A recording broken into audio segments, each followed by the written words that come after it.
ওই বেটা, ওই যে ছেলেটা আছে না আমাদের পাশের এলাকার, ওই যে R15 চালায় বেটা, R15।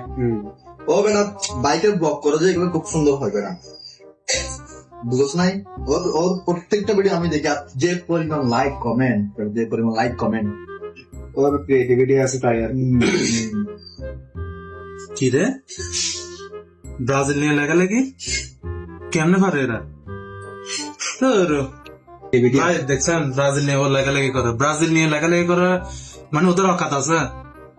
4বার বিশ্বকাপ চ্যাম্পিয়নরা পর্যন্ত কি ব্রাজিল নিয়ে কথা বলতে পারে না, আসছে 3বার, এই একবার নিচে ব্রাজিল বিশ্বকাপ, এই বছর ওরা বার্থডে পালন করতেছে এটা, মানে একটা নিয়ে ওরা 10বার ঘুরতেছে, আর এখানে 5বারের সাথে বিয়াদবি করতে আসতেছে। বুঝলাম না আমি কিছু, এগুলো কোনো কথা? সারা বছর খেললেও তো এটা ব্রাজিলের সমান হতে পারবে না কেউ। র্যাঙ্কে 1 নম্বর তাকে দলের সাথে বলে তোরা টক্কর নেন, একটু সামনে আয়, তারপর তোকে দেখাবো না ভালো করে।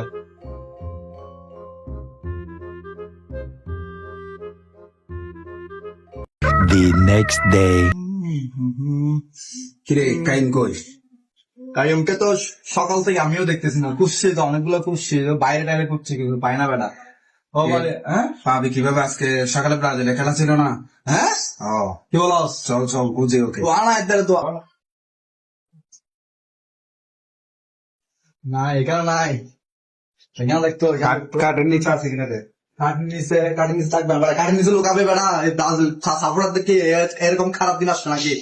হ্যাঁ দেখি কি তুই দাদা রামলি লাইট মারে, এটা আছে আছে নিচে আছে, এটা নিচে আছে লাইট মারতে হবে। নাই বেড়া, এটা নিচে দেখি দাদা।